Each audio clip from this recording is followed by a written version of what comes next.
tout tranquille jàpp seen ñaamur waaw bàyyi tout tranquille bañ a kiiwati xëy na loolu tax peut-être Adji Mbergane Kanouté s'entend alors doyen xëy na loolu moo tax peut-être que moom alors point boobu sax si na ni dikk doyen Alla Kane indi na si ay leeral ndax keroog dañoo xëy suba gis benn photo yow ak Adji Mbergane Kanouté mu bokkoon ci coalition Takku Wallu ngeen affiché wu nu foto leen nuy xamal ni carrément moom ak mouvement am doon fas yéene soutenir parti bi di Pastef ci élection législative yi doyen est-ce que mën nga nu leeral exactement mbir mi nan la demee ak lan moo xew ba Adji Mbergane soutenir parti bi di Pastef. oui wax dëgg yàlla laaj bu ma ñor la parce que man coow li sax dafa law bu mu ci man daa wax yoo xam ne Adji Mbergane ne man maa ko jëli maa sol sama dàll jëli ko pour mu ñëw mais loolu lépp dara amu ci. Adji Mbergane mos ñu toog dëgg la jarbaatu Iba Der Thiam la doon sama xarit di sama goro Iba Der jabari Iba Der mooy mook sama jabar ñoo bokk benn ndey rakkam la. ba mu demee amoon na sama benn doom ma jox ko ñu jox doom bu jigéen ñu jox ko bu ay xale lañu quoi ñoom. moom Adji Mbergane ñu dëkk foofu musuma toog ak Adji Mbergane musuma wax ak Adji Mbergane kon nag maa ngi wax rek ne ñiy wax ne dama ko jëli. ñu ngi wax lu amul loolu nekkul. yàlla di def. mook sama doom boobu ñuy dëkkoon kër Iba Der ñu ànd di jàngi ba am fi xarit sama doom boobu mi ngi sëy États-Unis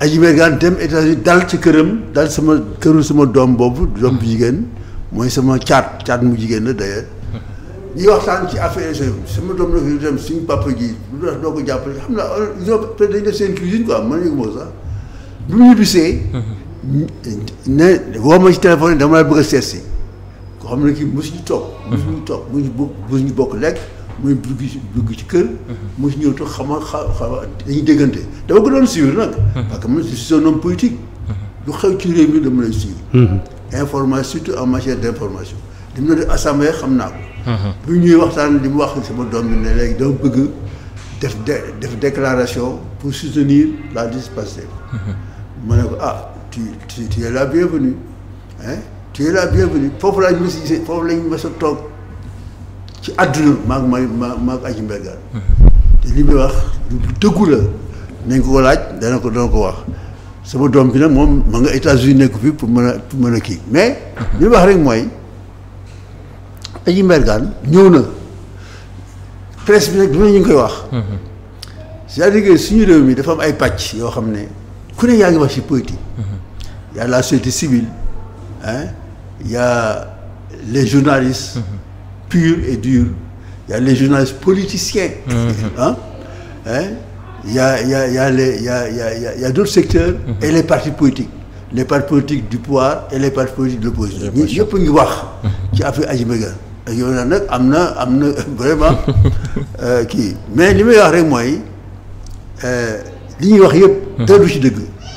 muy société civile muy parti politique muy journaliste politicien comme le Yérim Seck laa def na ci benn sortie boo xam ne wax yi ay kàcci kese la parce que ñu wax yëpp dara du ci dëgg li may wax rek mooy ne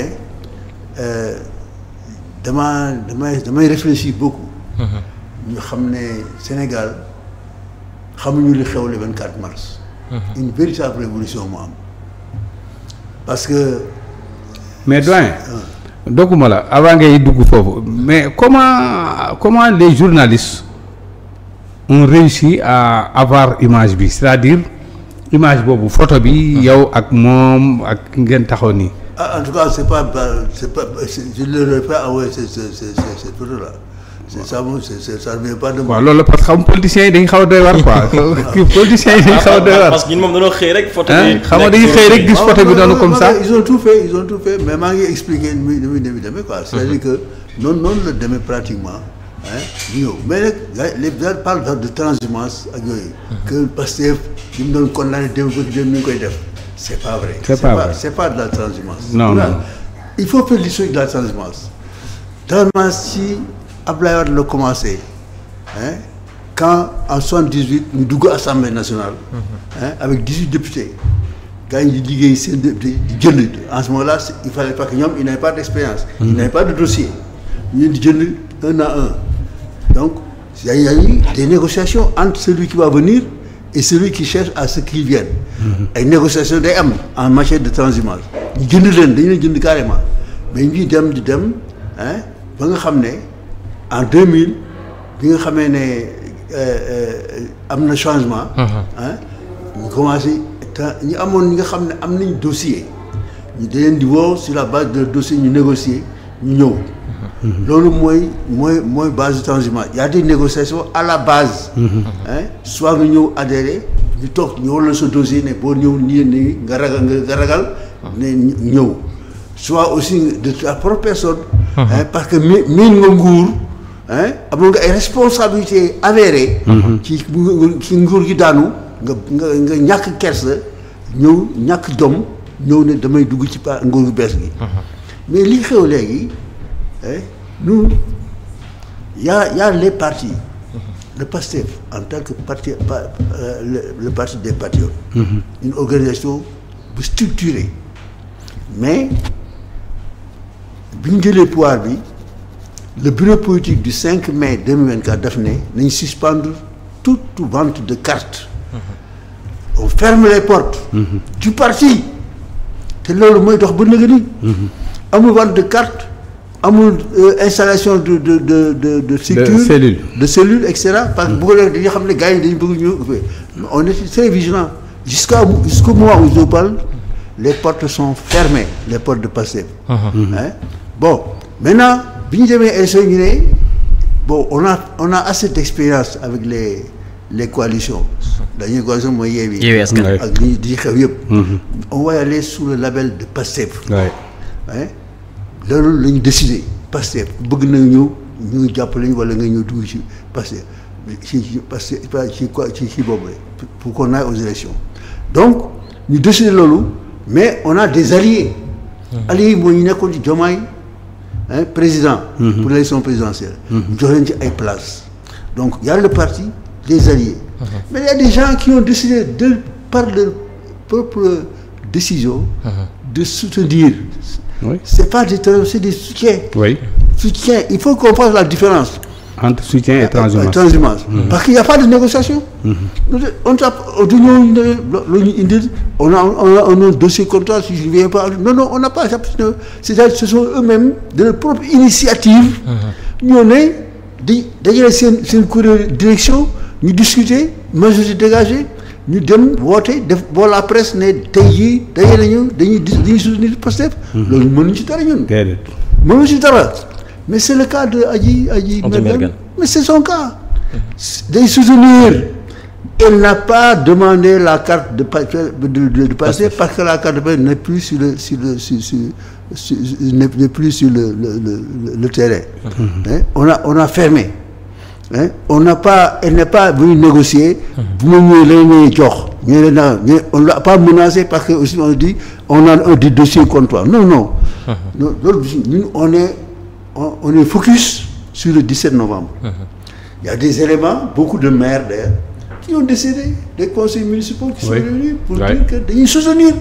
Donc c'est des soutiens. Oui. C'est pas la transhumance, elle se négocie. Soit nga ñëw négocier.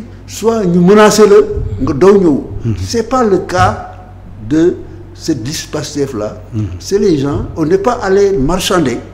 On n'est pas allé menacer les gens pour dire venez sinon parce que nous sommes une force, on est très organisé. Et si comme tu as dit tout à l'heure dans un pays un gouvernement qui organise ses élections se fait battre dès le premier tour par un parti, ce parti-là, il faut le respecter. Oui. C'est un grand parti. Oui. Et Pastef est un grand parti. Il faut nous xam ko. Et quand tu vois la caravane nationale ni muy déroulée, doo xam sax ni ñu ko organisé. Mais c'est des forces terribles qui sont dans ce parti-là. Oui. On n'a pas besoin d'aller demander aux gens de venir. On n'a pas besoin d'aller négocier. Hein? Il faut que les gens le chassent. Ici, c'est des soutiens. Ce sont eux qui veulent dire. Mais il y a quelqu'un qui me disait hier que comment on peut expliquer? Moi, je connais, je vais venir tout si. Je vais venir tout si. Je vais venir tout si.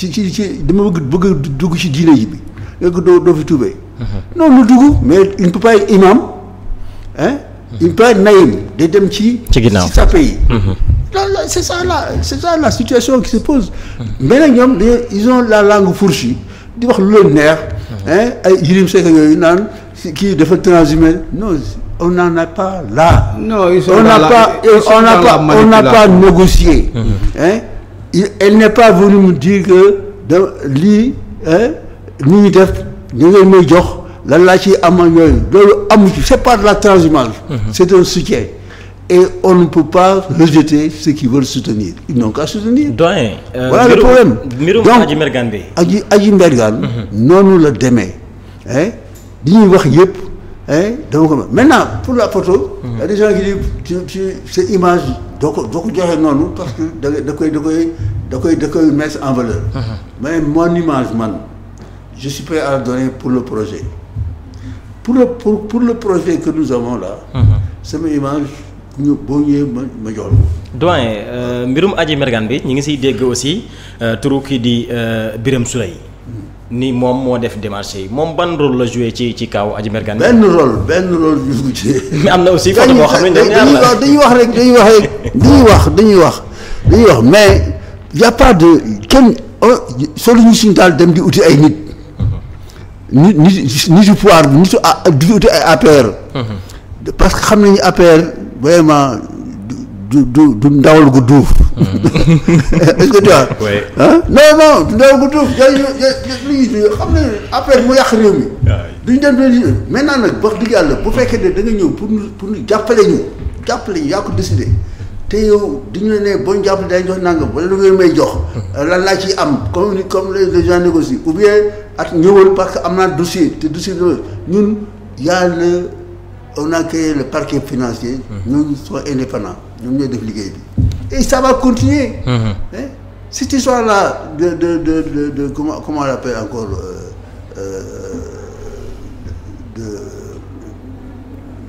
j'oublie encore l'expression ça c'est le travail qui revient au parquet foncier suñu yoon nekku ci réduction des comptes réduction des comptes voilà exactement c'est le mot que je cherchais loolu ça va continuer nga soutenir wala nga ñàkk soutenir yaa xam et nous disons Sonko l'a dit d'ailleurs que même dans nos propres rangs képp ku def malversation ne compte pas sur Sonko ne compte pas sur le président de la République ne compte pas sur Alla Kane pour mu défendre la qui que tu sois nag donc koo xam ne que aussi dans tes propres rangs tu es prêt à faire ça à plus raison qu'une équipe petite encore une fois ici à ce micro de. oui on a tey si la tey ñoo am exclusivité bi exclusive ici au micro de 313 digital moi Alla Kane investisseur à la 5e place du PASTEF je dis et déclare que on ne négocie pas de soutien on ne négocie pas de transhumance, etc. Nous comptons sur nos propres forces. Nous sommes conscients du fait que nous sommes très forts. Nous sommes conscients du fait que le peuple est le dernier rempart. Nous nous adressons à ce peuple-là. C'est le peuple. Askan wi moo ñu ñor moo tax boo gisee depuis 2 semaines. La tête de liste de Pastef parcourt le pays avec un programme. Et non pas des dénigrements loolu mooy wane ne Pastef kenn du ko caaxaane maintenant moi je dis que nit ñi xamuñu ne une révolution est en train de se dérouler au Sénégal pourquoi je dis ça mooy dañoo yàgg not dañu yàgg war depuis jàpp njaam ngi fi amoon ñu yóbbu États-Unis colonisation tubaab ñoo fi am seen gouverneur am seen commandant de ces néocolonial ba tey le 24 mars am na xew Sénégal tous les Sénégalais tous les patriotes dañu war a jàppale ce pouvoir-là qui est né dans ce pays le 24 mars 2024. Mon souhait serait que même les 40 listes qui restent, nous appelions la liste PASTEF, s'ils sont des patriotes. J'en appelle à tous les patriotes du Sénégal, jeunes, femmes, mag, qui sont mag PASTEF, mag du Sénégal, mag de la diaspora. Nous avons un projet, parce que fille le Sénégal du Djogé, Sokhliko. Très important. Et mon souhait, c'est d'avoir le plus de députés possible le 17 novembre. Donc, moi je dis que bravo les patriotes qui aujourd'hui ont décidé de venir soutenir la liste PASTEF.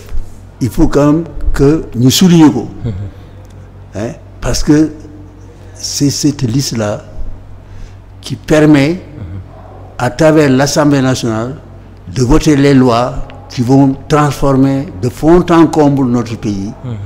Donc, Sénégalais, venez, où que vous soyez, venez apporter votre soutien. Et bravo à ceux qui l'ont déjà fait. Il faut donc qu'on fasse la différence entre soutien et transhumance. La transhumance, c'est sur la base de négociations ou de menaces. Nous ne négocions rien, nous ne menaçons personne. Nous, voilà comment il faut. Adji est venue, elle a pris sa décision, elle a réuni son parti qui a décidé de soutenir et de donner une consigne de vote. Donc, lors de transhumance, il faut que ça soit fait. Et mon image, mais pour le projet, mais pour le 17, mais pour la victoire du 17, un peu à travers le Sénégal. Machallah. L'air na nañ doyen am nga. waaw non vraiment y a rien à dire là-dessus wax ji leer na. te ça se voit que c'est pas pour rien que ñu ne magu Pastef. Absolument. C'est pas pour rien que ñu jiital le doyen Alla Kane li mu wax c'est clair. J'espère que ñun ñu am exclusivité bi. Bon li mu wax mënuñu ci teg dara. Nit nag bon les souteneurs bon vraiment nit du la ñëw ne da lay soutenir day soutenir projet bi. Demander à ñi nga xamante ñoo àndoon ak moom ñu voté li nga xamante ni mooy la liste de Pastef nga ne ko non doo ma voté loolu moom amul fenn. Bon li mu ci wax leer na man waxoon naa ko fii benn jour nee naa leen ñi ngi ci manipulation. Le fait de dire que ñii di ñëw yëpp c'est des transhumants c'est pas vrai. C'est pas vrai. Transhumance mooy ñi nga xamante ni dañoo ñëw. Négocier. Non seulement. Mais c'est sax ci biir parti bi. Heureusement que le PASTEF a bien compris bi nga xamante ni gis na loo xamante ni mi ngi bëgg a ñëw te egseegul mu demander à ce que ñu arrêter vente des cartes. D'abord le fait d'arrêter vente des cartes bi rek ça veut tout dire. Et installation de cellules. waaw et les installations de cellules. installation yooyu ñu arrêté ko donc loolu mënu nekk te loolu mooy nekk lu mën a dugal nit ci biir PASTEF. Parce que on a vu les autres partis loolu moo leen rey. moo rey PDS moo rey APR moo rey ñeneen ak ñeneen transhumance si réew baaxul day yàq parce que ni muy ñëwee doo ko xam le PDS l'histoire du PDS est récente yàggul ay bi mu jëlee pouvoir bi ne dafay massifier parti kenn bañu ko mais dafay am manière booy massifier si tu acceptes que les transhumants ñëw dugg sa biir parti dugg ci instance yi jënd carte commencé vendre des cartes ñu jënd carte au moment de ñuy def renouvellement instance de base yi nga accepter ñoom ñu bokk ci renouvellement yi yow déjà yaa ngi indi problème ci biir parti te loolu moo leen dal on a vu gis nañ ko fi du ma fi nekk di ko répéter waat mais loolu tax na tey ba ñoom tey fi parti bi yem te mu egg tey mu egg fa waaw moo permettre ñoom ces mêmes transhumants bi l'avènement de Macky Sall amee nga gis ces mêmes transhumants jugaat foofu dem transhumer vers Macky Sall dugg ci instance yi yor fa ay postes de responsabilité commencé ba gis nga tey nu mu demee léegi nag le Pastef comprendre na loolu li fi doyen Alla Kane wax amul leneen luñ ci mën a teg bon lu dul vraiment rek se conformer ak li nga xamante ni ñoom la ñu wax nit nag bu ñëwee di la soutenir c'est comme un match de football rek le Barça Inter de Milan wala dara yaa ngi soutenir Barça am nga sympathie yaa ngi koy soutenir moom nga match bi tey moom nga àndal mais ne veut pas dire que yow bon Barça nga bokk bokkuloo si staffu Barça exactement jëndoo carte Barça bokkuloo si donc munoo wax si turu Barça mais nag am nga sa sañ-sañ bu la neexee ne moo match tey bi de man kii laa supporté mu jeex loolu rek moo fi nekk amul leneen donc je pense que maa ngi leen di sant jeex na waaw jeex na jërëjëf maa ngi leen di sant bu baax a baax yéen waa 313 digital et damay appeler rek la jeunesse sénégalaise à se mobiliser à rester debout et à garder le pouvoir parce que c'est son pouvoir maa ngi wax xale yi ak jigéen ñëpp ñu gën a weewu parce que révolution mu am Sénégal il faut ñu xam loolu nous avons une révolution qui est en train de se dérouler chez nous mais la révolution appelle la contre-révolution il y aura des contre-révolutionnaires qui vont vraiment lu nekk la ñuy wax jaxase nit ñi jaxase xel yi et cetera mais jeunesse restez vigilant jeunesse restez vigilant jeunesse restez vigilant li ñuy wax dara amu ci ay du dëgg nous on est visionnaire. Quand on a fermé les portes du parti, en interdisant les ventes de cartes et les installés de cellules, on voyait venir. Et jusqu'à présent, on n'a pas levé ces mesures-là. Donc, restez vigilants. Inch'Allah, on va transformer le Sénégal avec cette jeunesse, avec ces femmes, avec ce peuple et avec ces Magui Pastef qui sont déterminés très fort. Merci beaucoup. jërëjëf doyen Alla Kane mbégte la woon dalal la fii 313 digital merci beaucoup doyen Alpha yow aussi maa ngi lay jaajëfal bu baax a baax ci accompagnement bi nga xam ni yaa ngi ma koy indil à chaque fois bu ñuy amal bi lay jotaay jërëjëf. waaw bon man tamit maa ngi leen di remercier bu baax a baax di